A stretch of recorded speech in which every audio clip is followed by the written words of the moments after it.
Hi guys, welcome to my YouTube channel Megha vlogs. ಇವತ್ತಿನ ವಿಡಿಯೋದಲ್ಲಿ ನಾನು ನಿಮಗೆ ಬೇಳೆ ರಸಮ್ ಮಾಡೋದು ಹೇಗೆ ಅಂತ ತೋರಿಸ್ತಿದ್ದೀನಿ. ಇದೊಂದು ಈಸಿ ಸಾಂಬಾರು, ಎಷ್ಟು ಬೇಗ ಮಾಡ್ಕೋಬೋದು ಗೊತ್ತಾ ಈ ಸಾಂಬಾರನ್ನ. ಎಲ್ಲಾದರೂ ನಾವು ಈಚೆ ಹೋಗಿ ಬಂದರೆ ಟೈಮ್ ಇರಲ್ಲ ಸಾಂಬಾರು ಮಾಡ್ಕೊಳ್ಳೋಕ್ಕೆ. ಆವಾಗ ಬೇಳೆನೂ ಮತ್ತು ಟೊಮೊಟೊನೂ ಕೂಗಕ್ಕೆ ಇಟ್ಬಿಟ್ರೆ ಆರಾಮ್ಸಾಗಿ ಒಗ್ಗರಣೆ ಹಾಕೋಬಿಟ್ರೆ ರೆಡಿ ಆಯಿತು ಈ ಸಾಂಬಾರು. ಬಿಸಿ ಬಿಸಿ ಅನ್ನ ಜೊತೆ ಬಿಸಿ ಬಿಸಿ ಸಾಂಬಾರು ತುಂಬ ಚೆನ್ನಾಗಿರುತ್ತೆ. ಬನ್ನಿ ಬೇಳೆ ರಸಮ್ ಮಾಡೋದು ಹೇಗೆ ಅಂತ ನೋಡೋಣ. ಫಸ್ಟ್ ಒಂದು ಕುಕ್ಕರಿಗೆ ನಾನು 3/4 ಕಪ್ಪಷ್ಟು ಬೇಳೆನ ಹಾಕೋತಿದ್ದೀನಿ. ತೊಳ್ಕೊಂಡು ಹಾಕೋತಿದ್ದೀನಿ. ನಾನು ಒನ್ ಟೈಮ್ ಮಾಡ್ತಿದ್ದೀನಲ್ವ, ಅದಕ್ಕೆ ಸ್ವಲ್ಪನೇ ಹಾಕೋತಿದ್ದೀನಿ. 1/4 ಕಪ್ಪಷ್ಟು ಬೇಳೆನ ಹಾಕಿದ್ಮೇಲೆ ಒಂದು 4 ಮೆಣಸಿನ್ಕಾಯಿನ ಹಾಕೋತಿದ್ದೀನಿ. ನಾವು ಮೆಣಸಿನ ಪುಡಿ ಹಾಕೋತೀವಲ್ವ ರಸಮ್ಮಿಗೆ, ಅದಕ್ಕೆ ನಾನು ಸ್ವಲ್ಪ ಮೆಣಸಿನ್ಕಾಯಿನ ಹಾಕ್ಕೊಂಡಿದ್ದೀನಿ. ಮೆಣಸಿನ ಪುಡಿಲಿ ಸ್ವಲ್ಪ ಜಾಸ್ತಿ ಖಾರ ಇರುತ್ತೆ ಅಲ್ವಾ, ಅದಕ್ಕೆ ಸ್ವಲ್ಪ ಜಾಸ್ತಿ ಖಾರ ಆಗಿಬಿಡುತ್ತೆ ಸಾಂಬಾರು. ಅದಕ್ಕೆ ನಾನು 4 ಮೆಣಸಿನ್ಕಾಯಿ ಅಷ್ಟೇ ಹಾಕ್ಕೊಂಡಿದ್ದೀನಿ. ಇವಾಗ ನಾನಿಲ್ಲಿ ಒಂದು 3 ಟೊಮೊಟೊನ ಕಟ್ ಮಾಡಿ ಹಾಕ್ತಿದ್ದೀನಿ. 1 ಟೊಮೊಟೊನ 4 ಭಾಗ ಮಾಡಿ ಹಾಕ್ಕೊಳ್ಳಿ, ಆವಾಗ ಬೇಗ ಬೇಯುತ್ತೆ ಟೊಮೊಟೊ. ಇವಾಗ ಟೊಮೊಟೊ ಹಾಕಿ ಆಯಿತು. ಇವಾಗ ಒಂದು 2 ಕಪ್ ನೀರನ್ನ ಹಾಕ್ಕೊಳ್ಳಿ.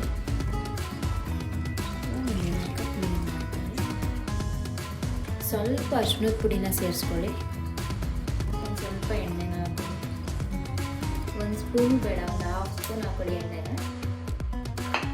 ಒಂದು 3 ವಿಜಿಲ್ ಹೊಡ್ಸ್ಕೋಬೇಕು, ಆವಾಗ ಬೇಳೆ ಚೆನ್ನಾಗಿ ಬೆಂದಿರುತ್ತೆ. ಆವಾಗ ನಮಗೆ ಸ್ಮ್ಯಾಶ್ ಮಾಡ್ಕೊಳ್ಳೋಕ್ಕೆ ತುಂಬ ಈಸಿ ಆಗುತ್ತೆ. ಇವಾಗ ಒಂದು 3 ವಿಜಿಲ್ ಬರಲಿ. ಇವಾಗ ಪ್ರೆಷರ್ ಪೂರ್ತಿ ರಿಲೀಸ್ ಆಗಿದೆ ನೋಡಿ. ಬೇಳೆ ಎಲ್ಲ ಎಷ್ಟು ಚೆನ್ನಾಗಿ ಬೆಂದಿದೆ, ಬೇಳೆ ಟೊಮೊಟೊ ಎಲ್ಲ. ಈ ರೀತಿ ಸ್ಮ್ಯಾಶರ್ನಲ್ಲಿ ಸ್ಮ್ಯಾಶ್ ಮಾಡ್ಕೊಳ್ಳಿ ನೋಡಿ. ಇಕ್ಕನ್ನೆಲ್ಲ ಸ್ವಲ್ಪ ಜಾಸ್ತಿ ಕೂಗಿಸ್ಕೊಬಿಟ್ರೆ ಬೇಗ ಸ್ಮ್ಯಾಶ್ ಆಗಿಬಿಡುತ್ತೆ. ಈ ಥರ ಎರಡೂ ಒಂದು ಸ್ವಲ್ಪ ಈ ಥರ ಸ್ಮ್ಯಾಶ್ ಮಾಡ್ಕೊಬಿಡಿ. ಅಕಸ್ಮಾತ್ ಏನಾದ್ರು ಸ್ಮ್ಯಾಶರ್ ಇಲ್ಲ ಅಂದರೆ ಇನ್ನೊಂದು 2 ವಿಜಿಲ್ ಎಕ್ಸ್ಟ್ರಾ ಹೊಡ್ಸ್ಕೊಂಡು ಸ್ವಲ್ಪ ಸೌಟಲ್ಲಿ ಇರ್ತದಲ್ಲ, ಈ ಥರ ಮಸ್ಕೊಳ್ಳಿ. ಆಗ ನಾನು ಸ್ಮ್ಯಾಶರ್ ಇರೋದ್ರೇನೋ ಒಂದು ನೋಡಿ ಸ್ಮ್ಯಾಶ್ ಮಾಡ್ಕೊಬಿಡ್ತೀನಿ.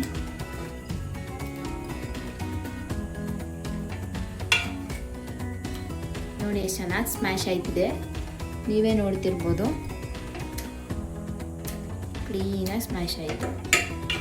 ಇಷ್ಟೇ, ಈ ಥರ ಸ್ಮ್ಯಾಶ್ ಮಾಡ್ಕೊಬಿಟ್ರೆ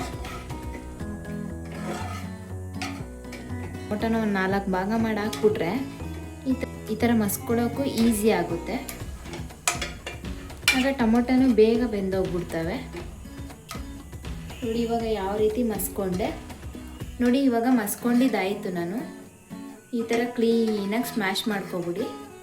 ಇವಾಗ ಇದನ್ನು ಸೈಡಿಗೆ ಇಟ್ಕೊಳ್ಳಿ. ಈಗ ಒಂದು ಸ್ವಲ್ಪ ಎಣ್ಣೆನ ಹಾಕ್ಕೊಳ್ಳಿ. ಒಂದು ಸ್ವಲ್ಪ ಹಾಕ್ಕೊಳ್ಳಿ ಸಾಕು. ರಸಮ್ಗೇನು ಜಾಸ್ತಿ ಎಣ್ಣೆ ಹಾಕೋಬೇಕಂತೇನಿಲ್ಲ. ಈಗ ಸ್ವಲ್ಪ ಎಣ್ಣೆ ಹಾಕಿದ್ಮೇಲೆ ಒಂದು ಅರ್ಧ ಸ್ಪೂನ್ ಸಾಸಿವೆ, ಸ್ವಲ್ಪ ಕರಿಬೇವಿನ ಸೊಪ್ಪು. ಏನು ಗೊತ್ತಾ, ಬೆಳ್ಳುಳ್ಳಿನ ಈ ಥರ ಸಿಪ್ಪೆ ತೆಗೆದು ಒಂದು ಸ್ವಲ್ಪ ಕೆಚ್ಚಿದ್ದೀನಿ ನಾನು. ಕೆಚ್ಚಿಬಿಟ್ಟು ಹಾಕೊಳ್ಳಿ, ಯಾವಾಗ ಟೇಸ್ಟಾಗಿರುತ್ತೆ. 1-2 ಮೆಣಸಿನ್ಕಾಯಿ. ಇಷ್ಟು ಈ ಥರ ಫ್ರೈ ಮಾಡ್ತೀನಿ. ಸ್ವಲ್ಪ ಇನ್ನೂ ಸೇರಿಸ್ಕೊಳ್ಳಿ. ಇವಾಗ ಇದೇನು ಜಾಸ್ತಿ ಫ್ರೈ ಆಗಬೇಕಂತೇನಿಲ್ಲ, ಬರೀ ಬೆಳ್ಳುಳ್ಳಿ ಕರಿಬೇವಿನ ಸೊಪ್ಪು ಅಲ್ವಾ. ಇವಾಗ ಇಷ್ಟ ಆದಮೇಲೆ ನಾವು ಸ್ಮ್ಯಾಶ್ ಮಾಡಿ ಇಟ್ಕೊಂಡಿದ್ವಲ್ಲ ಬೇಳೆನ ಅದನ್ನ ಹಾಕ್ತಿದ್ದೀನಿ. ಆ ಕುಕ್ಕರ್ಗೆ ಸ್ವಲ್ಪ ನೀರು ಹಾಕ್ಬಿಟ್ಟು ತೊಳೆದ್ಬಿಟ್ಟು ಹಾಕೊಳ್ಳಿ.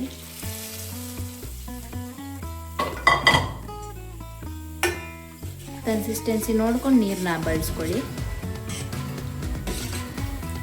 ಏನು ಗೊತ್ತಾ, ರಸಮ್ ಸ್ವಲ್ಪ ತೆಳುವಾಗೇ ಇರಬೇಕು, ಗಟ್ಟಿಯಾಗಿದ್ದರೆ ಚೆನ್ನಾಗಿರಲ್ಲ.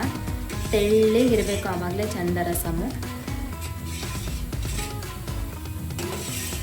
ನೆಕ್ಸ್ಟ್ ನಾನು ಇವಾಗ ಇಲ್ಲಿ ನೋಡಿ ಮೆಣಸು ಮತ್ತು ಜೀರಿಗೆನ ಕುಟ್ಕೊಂಡಿದ್ದೀನಿ ನಾನು ನೋಡಿ. ಕುಟ್ಟಿ ಹಾಕಿದ್ರೇ ಚೆನ್ನಾಗಿರುತ್ತೆ, ಅದಕ್ಕೆ ನಾನು ಕುಟ್ಕೊಂಡಿದ್ದೀನಿ. ನಿಮ್ಮ ಹತ್ರ ಏನಾದರೂ ಮೆಣಸಿನ ಪುಡಿ ಜೀರಿಗೆ ಪುಡಿ ಇದ್ದರೆ ಅದನ್ನ ಒಂದು ಅರ್ಧ ಸ್ಪೂನ್ ಹಾಕ್ಕೊಳ್ಳಿ. ನಾನು ಈಗಲೇ ಕುಟ್ಕೊಂಡೆ. ಒಂದು ಅರ್ಧ ಸ್ಪೂನ್ ಜೀರಿಗೆ ಮತ್ತು ಒಂದು ಅರ್ಧ ಸ್ಪೂನ್ ಮೆಣಸನ್ನ ಹಾಕ್ಕೊಂಡು ಇವಾಗಲೇ ಕುಟ್ಕೊಂಡಿದ್ದೀನಿ ನೋಡಿ. ಕುಟ್ಟಿ ಹಾಕಿದ್ರೆ ತುಂಬ ಟೇಸ್ಟಾಗಿರುತ್ತೆ. ಇವಾಗ ಅದನ್ನು ಕೂಡ ಹಾಕ್ತಿದ್ದೀನಿ. ಇವಾಗ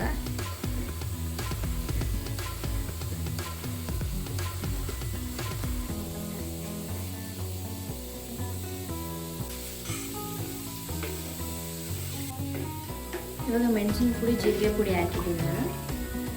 ಕುಟ್ಟಿ ಹಾಕಿದ್ರೇ ತುಂಬ ಟೇಸ್ಟಾಗಿರುತ್ತೆ ಪೌಡರ್ ಹಾಕೊಳ್ಳೋದಕ್ಕಿಂತ.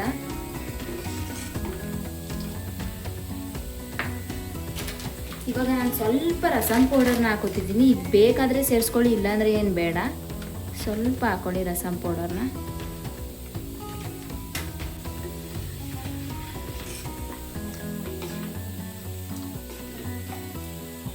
ಇವಾಗಲೇ ರುಚಿಗೆ ತಕ್ಕಷ್ಟು ಉಪ್ಪನ್ನು ಸೇರಿಸ್ತಿದ್ದೀನಿ ನಾನು.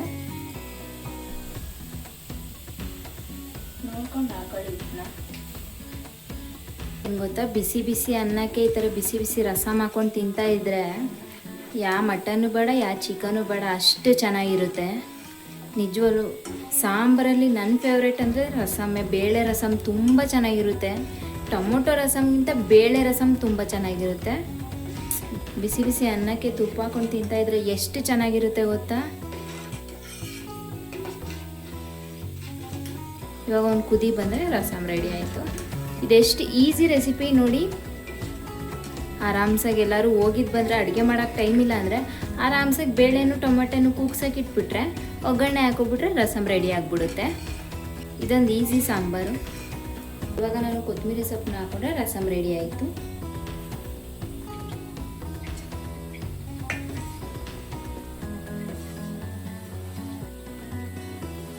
ಇವಾಗ ರಸಮ್ ರೆಡಿ ಆಯಿತು. ನೀವು ಕೂಡ ಈ ಈಸಿ ರೆಸಿಪಿನ ಮನೇಲೊಂದು ಸಾರಿ ಟ್ರೈ ಮಾಡಿ ನೋಡಿ ಎಷ್ಟು ಬೇಗ ಆಯಿತು ಬೇಳೆ ರಸಮ್ಮು. ನಿಮಗೆಲ್ಲ ಈ ವಿಡಿಯೋ ಇಷ್ಟ ಆದಲ್ಲಿ ಲೈಕ್ ಮಾಡಿ, ಶೇರ್ ಮಾಡಿ, ಕಮೆಂಟ್ ಮಾಡಿ, ಸಬ್ಸ್ಕ್ರೈಬ್ ಮಾಡ್ಕೊಳ್ಳೋದನ್ನ ಮರಿಬೇಡಿ. Thank you.